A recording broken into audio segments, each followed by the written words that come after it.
obviously at COP28. It started well with a very important announcement and decision on the operationalization on the loss and damage fund. This is also partly, this is very much the follow-up of a successful announcement in COP27 by Egypt, and the work in the technical committees that were prepared in advance of COP28. I think it's a very good thing. We as UNDP support countries in over 170 countries and support governments and societies to prepare in adaptation, in resilience, and we very much hope that this fund will be capitalized to the point that it can really make a difference in terms of access to financing for countries that have had to suffer from disasters, of course, and the climate change related.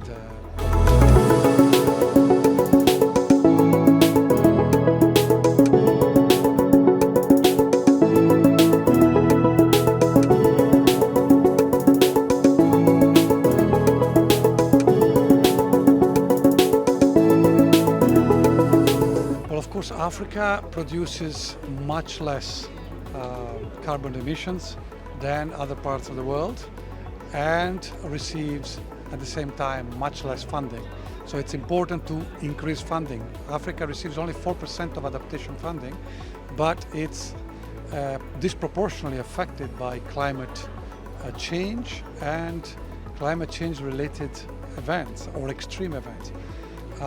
Just in the Arab region, 5 countries, there are 5 of the top countries in the world that are vulnerable to climate-related events.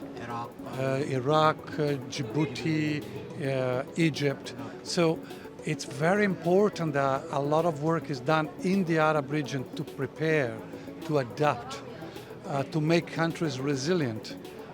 And for that, you need financing, you need access to financing, and you need programs and strategies by the governments of these countries. So we very much hope that COP28 will give that chance.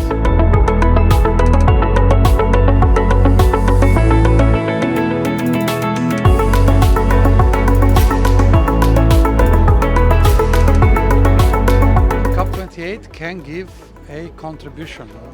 One was already the announcement on the operationalization of the loss and damage fund, but there are other very important discussions that are happening, and so I think we heard important announcements. So as I said, we represent UNDP and in Egypt we are very keen to see, of course, action on climate, because Egypt is particularly vulnerable to climate-related disasters.